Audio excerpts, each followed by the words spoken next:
So still talking about that, about the different types of patients that we see in our practice, and everyone responds in a different way. So how do you think that the personal perspective that each individual patient brings with them to our clinics, and how this influence on their treatment?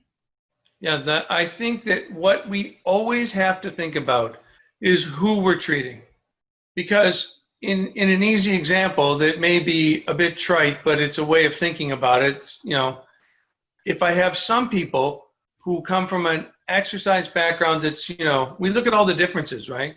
Some people no exercise background, some dance, some yoga, some martial arts, some, physical training, weightlifting. There's different, we get runners, you get, these sort of, you can put them in boxes of how they present a little. All of them come with a previous knowledge and history of things that have worked and haven't for them. Also a language that they speak. People also bring cultural language with them as well. When we talk, school usually goes over those things.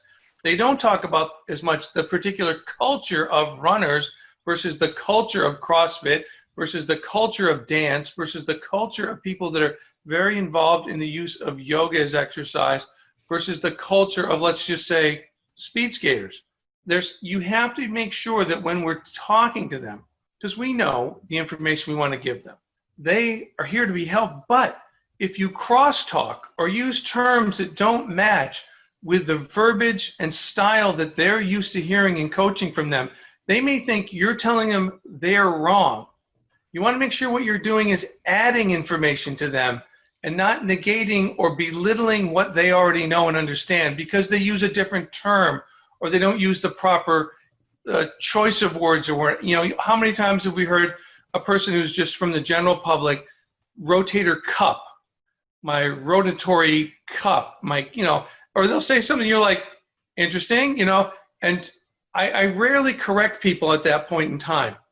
I always let them say, well, yeah, and it's, it's these muscles. We always try to be, in addition, adding information, never sort of correcting or being sort of the police of linguistics. Because the more you can get that winning over of the person and express to them that however they express it to you, as long as you're understanding what they're saying, this is a plus. And I always try to make them feel very capably part of the team. Like they need to be involved. And so avoid trying to shut people down in any way possible. And sometimes you can do it without knowing it, because, like I say, the different groups will come with different sort of histories as they bring it along.